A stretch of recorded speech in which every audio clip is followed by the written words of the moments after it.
Welcome back, boys. My name is Rob, and this is the continuation of my 1973 Jaguar XJ6 project. Now, this is a low-mileage Cali car. It's got a manual transmission swap, and also, the point of this video is that it has an intake and triple SUs from an E-Type. So I bought this thing fully expecting to pull out the carbs and rebuild them and get this car back on the road, but this has proved to be way more challenging and difficult than I originally anticipated.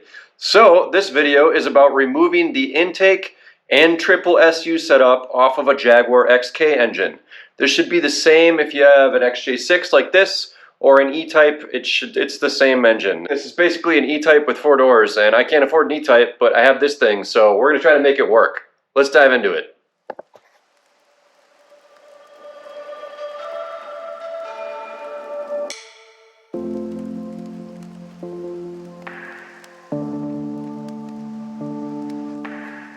Alright boys, so keep in mind, I've never wrenched on one of these before. I have no idea what I'm doing, but what I'm trying to do is remove the carbs now. And when I look at the manual, it says that I need to remove the air filter cover, the filter, and the back plate. This is the back plate. However, the fasteners that hold this back plate on, they're right here and here. And I have no idea how you're supposed to get to some of these fasteners. Like they're just buried in here, and there's not really a way to use a ratchet in there. I don't really understand how that's going to happen. So what I read is it might be easier to pull the whole intake manifold off with everything on here as an assembly, which is what we're going to try and do. I think what we're going to try and do is remove the distributor cap to get more room under here. I'm just going to take off this radiator hose here to try to drain the coolant from the intake manifold. I put a pan under the car to hopefully catch most of it.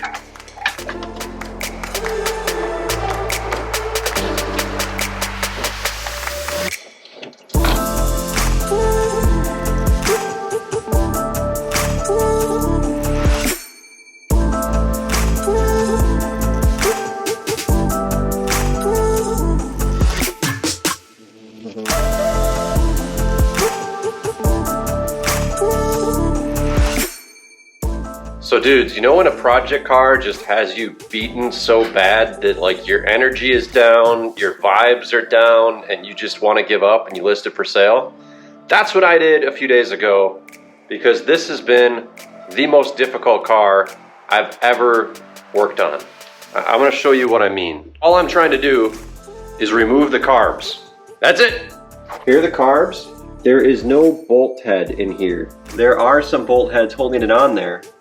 Here's the problem with this. I can get a wrench on this one. There's no way to turn the wrench. So here's the problem. There is a linkage underneath these carbs. You can kind of see it when I backlight it like that syncs these carbs together.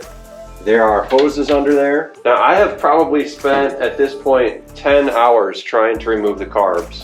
I have soaked this thing in Croil, and I've beaten the shit out of it with a 4-pound sledgehammer. I have torched it with some MAP gas, and nothing was working, dudes. This intake manifold did not want to budge an inch.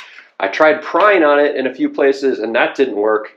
And this seemed to be the ticket, a tie rod separator. I just started tapping it right here. I saw movement on this stud, and now you can see there's actually a little bit of a gap there. So that means that this intake manifold is finally moving.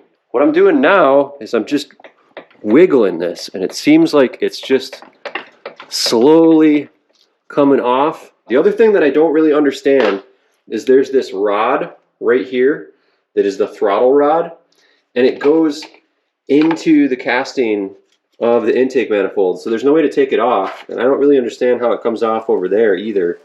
So we're just gonna wing it and get this thing loose and see what happens.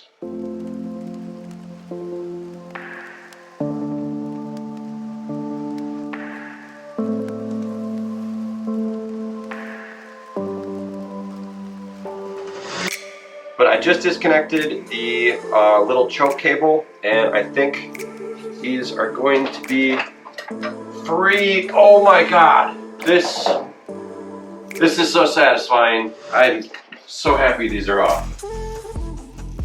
So before I even disassemble these, I'm gonna spray them off with some brake cleaner or carb cleaner, whatever. I'm gonna throw some cancer on here and agitate it with a brush and just get as much dirt off of these things before I take them inside. This float looks fairly clean, this one looks fairly clean, and that one looks absolutely disgusting. I have a feeling there is something going on with the center carb here because everything is gross about this carb.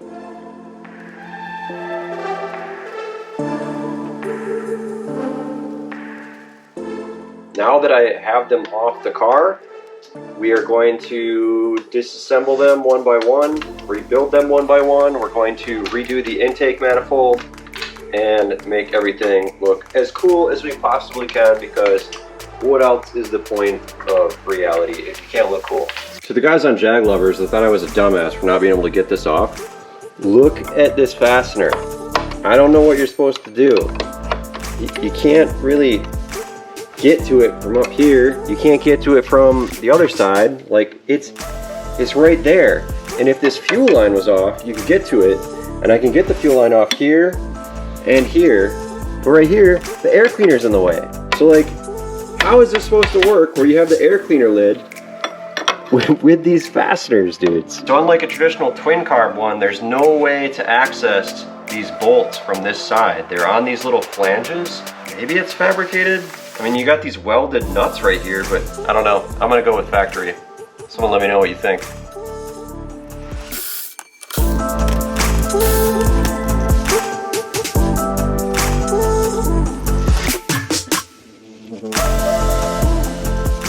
Alright guys, hopefully that helped you out. In the next episode, we're gonna be rebuilding the carbs, and we're gonna be going from this to this. There are some excellent carb rebuild videos out there by Adam at Living with a Classic, but that is not for an HD8, so stay tuned, and I'll show you how to tear these down and rebuild them in the next episode. Make sure you subscribe if you don't want to miss the next one. Have a good one.